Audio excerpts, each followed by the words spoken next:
নমস্কার। এখন যা দিনকাল পড়েছে, জীবনের ভ্যালু তো বুঝতেই পারছি আমরা, কখন আছি কখন নেই। এখন হঠাৎ করে আমাদের বাড়িতে যদি কারোর একটা হার্ট অ্যাটাক হয়, তাহলে আমরা কি করব? এটা সবারই মনে প্রশ্ন থাকে। খুব সত্যি কথা বলতে কি, এটা দুরকম সিচুয়েশনে হয়ে যায়। একটা হচ্ছে, এক যদি খুব বয়স্ক লোকজন বাড়িতে আছেন, আর কেউ নেই বাড়িতে, কোনো ইয়ং কেউ নেই যে এক্ষুনি পেশেন্টকে হসপিটালে নিয়ে যেতে পারবে, তাদের জন্য একরকম। আর যৌথ ফ্যামিলিতে অনেকে আছে, একটা হার্ট অ্যাটাক হলো, তাদের রেসপন্সটা একরকম হয়।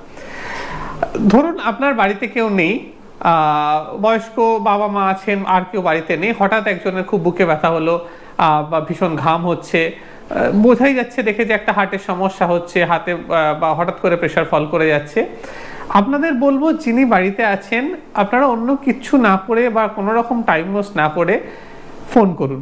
কাকে ফোন করবেন? আইদার কোনো প্রিয়জনকে ফোন করুন যিনি আপনাকে ফোন ইমিডিয়েটলি ধরবেন, অথবা সব থেকে ভালো হয় যদি আপনাদের কাছে কোনো কাছাকাছি হসপিটালের নাম্বার থাকে, হসপিটালে ফোন করুন। আমাদের দুর্ভাগ্য যে বিদেশের মতো আমাদের কাছে এখানে একটা 911 নেই, যেখানে আপনি ডায়াল করলেন আর তার সমস্ত মেডিকেল এমার্জেন্সি চলে এলো, সেটা নয়। তাই আমি আপনাদের সাজেস্ট করব যে আপনাদের কাছাকাছির মধ্যে যেটি ভালো হসপিটাল, যার পরিষেবা নিয়ে আপনি অন্তত সন্দিহান নন, সেরকম একটি হসপিটালের রেগুলার নাম্বার আপনারা একটা যোগাযোগ করে রাখবেন। এরকম কিছু হলেই কিন্তু আপনারা হসপিটালে ফোন করে অ্যাম্বুলেন্স ডেকে পেশেন্টকে ইমিডিয়েটলি হসপিটালে পাঠিয়ে দিন। অন্যদিকে ধরুন আপনার বাড়িতে লোকজন আছে আপনার সাথে, সেক্ষেত্রে আপনি কি করবেন? এক্ষেত্রেও আমি সাজেস্ট করব যে যদি বুকে ব্যথা হয় এবং যদি বুকে ব্যথাটা যথেষ্ট সিরিয়াস থাকে, ঘাম হচ্ছে বুকে ব্যথার সাথে, বা চোয়ালে ব্যথা হচ্ছে, বা ব্যথাটা হাতের দিকে বা ঘাড়ের দিকে বা পিঠের দিকে যাচ্ছে, এই ধরনের যদি সমস্যা হয়, তাহলে কিন্তু আপনারাও দেরি করবেন না। সবচেয়ে ভালো কিন্তু চিকিৎসা শুরু হয় হসপিটালে। হসপিটাল যদি কাছাকাছি না থাকে, সেক্ষেত্রে আমি বলবো ইমিডিয়েটলি একটি ইসিজি করান। আপনার কাছাকাছি এখন অনেকেই ইসিজি করতে পারেন, ইসিজি করান। ইসিজিটা আপনার ডাক্তারবাবুকে বা যিনি করবেন তিনি যদি দেখতে পারেন, ইসিজি দেখেই আমরা বুঝতে পারি যে হার্ট অ্যাটাক হয়েছে কি হয়নি। যদি বলেন যে হার্ট অ্যাটাক একটা হয়েছে, আবার বলবো সময় দেরি না করে হসপিটালে যান।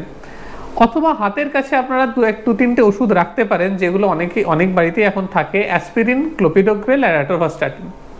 এই ওষুধগুলো আপনার ডাক্তারবাবুকে জিজ্ঞেস করে নেবেন। অ্যাসপিরিন 325 মিলিগ্রাম, ক্লোপিডোগ্রেল 300 মিলিগ্রাম আর অ্যাটোভাস্টাটিন 80 মিলিগ্রাম। এটা ইমিডিয়েটলি আপনারা খাইয়ে দিতে পারেন। যে কাজটা করবেন না সেটা হচ্ছে, জিভের নিচে কখনো সরবিট্রেট রাখবেন না, বা বুকে হাত বুলিয়ে সময় নষ্ট করবেন না, ওতে কোনো লাভ হয় না। যদি সত্যি হার্ট অ্যাটাক হয়ে থাকে, সরবিট্রেট খেয়ে কোনো লাভ হয় না। যেটা হয় সেটা হচ্ছে বরঞ্চ প্রেশার ফল করে পেশেন্ট আরও কোল্যাপস করে যাওয়ার চান্স থাকে। সুতরাং যদি আপনার কাছে অ্যাসপিরিন, ক্লোপিডোগ্রেল বা অ্যাটোভাস্টাটিন থাকে, আপনি দিয়ে দিতে পারেন। যদি না থাকে, কোনো রকম সময় নষ্ট না করে ইমিডিয়েটলি লোকাল হসপিটালে নিয়ে যান, সেখানকার ডাক্তারবাবু চিকিৎসা অন্তত শুরু করে দেবেন। এখানে আরেকটা কথা বলি, অনেকেই এখন জানেন যে হার্ট অ্যাটাকের প্রথম চিকিৎসা হচ্ছে অ্যানজিওগ্রাফি, অ্যানজিওপ্লাস্টি বা প্রাইমারি অ্যানজিওপ্লাস্টি। এখন আপনার লোকালিটিতে যদি এরকম কোনো হসপিটাল না থাকে যেখানে আপনি গেলেই অ্যানজিওগ্রাফি, ক্যাথল্যাব রেডি আছে, অ্যানজিওপ্লাস্টি করবেন, আমি বলবো সেখানে নিয়ে যাওয়া অবধি সময় নষ্ট করবেন না। আপনার সব থেকে কাছাকাছি যেটি আপনার জায়গা আছে হসপিটাল, সেখানে নিয়ে যান। তারা দেখে বুঝবেন, তারা যদি দেখে বোঝেন যে এটা খুব আর্লি হার্ট অ্যাটাকের স্টেজ, তাহলে অনেক সময়তেই তারা একটা ওষুধ দিয়ে থ্রম্বোলাইসিস করে দেয়। আর্লি ফেজে মানে 1-2 ঘন্টা বা 3 ঘন্টার মধ্যে থ্রম্বোলাইসিস কিন্তু প্রাইমারি অ্যানজিওপ্লাস্টির সমান রেজাল্ট হয় প্রায়। সুতরাং তখন যদি আমরা অ্যানজিওপ্লাস্টির জন্য দেরি করতে থাকি, তাহলে কিন্তু অনেক মূল্যবান সময় আমাদের হাত থেকে বেরিয়ে যেতে পারে। আর হার্ট অ্যাটাক মানে হচ্ছে সময়, সময়ের উপর পুরো চিকিৎসা ডিপেন্ড করছে। আপনি যত দেরি করবেন, হার্ট তত ড্যামেজ হতে থাকে, কমপ্লিকেশনসের চান্স তত বাড়বে। সুতরাং সময় নষ্ট করবেন না, act very fast and swiftly এবং ঠান্ডা মাথায় করুন। নমস্কার।